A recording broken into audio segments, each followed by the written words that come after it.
મુક્તાએ હૈદરપુર flyover પર જોવા મળેલા રખડતા પશુઓ માટે યોગ્ય આશરો શોધવા માટે સંબંધિત અધિકારીઓને સૂચના આપી।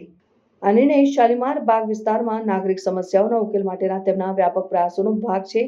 તેમના મુલાકાત દરમિયાન તેમણે જાહેર સુરક્ષા સુનિશ્ચિત કરવા માટે પશુ કલ્યાણનું માન રાખવાની મહત્વતા પર ભાર મૂક્યો હતો। આ પગલાંનું સ્વાગત સ્થાનિક રહેવાસીઓએ કર્યું છે, જેમણે લાંબા સમયથી વ્યસ્ત રસ્તાઓ પર રખડતા પશુઓથી થતી જોખમોની ચિંતા હતી અને મુખ્યમંત્રીએ શાલીમાર બાગની મુલાકાત દરમિયાન પાણી પુરવઠાની સમસ્યાઓ, રસ્તાઓની સ્થિતિ અને વૃક્ષોની કાપણી સહિતના અન્ય નાગરિક મુદ્દાઓને પણ પ્રકાશિત કર્યા હતા।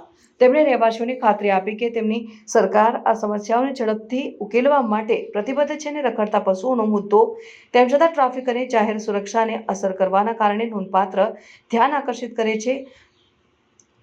ગુપ્તાના સક્રિય અભિગમનો ઉદ્દેશ્ય શહેરી વિકાસ અને પશુ અધિકારો વચ્ચે સંતુલન સાધવાનો છે। અધિકારીઓને પશુ કલ્યાણ સંસ્થાઓ સાથે સહકાર કરવા અને પશુઓ માટે યોગ્ય આશરો શોધવા માટે સૂચના આપવામાં આવી છે। આ પહેલથી માત્ર માર્ગ સુરક્ષામાં સુધારો થશે નહીં, પરંતુ પશુઓ માટે માનવતાવાદી ઉકેલ પણ મળશે। સરકાર શહેરના અન્ય ભાગોમાં પણ રખડતા પશુઓના મુદ્દાને વ્યાપક રીતે ઉકેલવા માટે સમાન પગલાં અમલમાં મૂકવાની યોજના ધરાવે છે। રહેવાસીઓએ મુખ્યમંત્રીના પ્રયાસોની પ્રશંસા કરી છે અને નોંધ્યું છે કે આવી પહેલ જાહેર કલ્યાણ અને નૈતિક શાસન માટેની પ્રતિબદ્ધતાને પ્રતિબિંબિત કરે છે।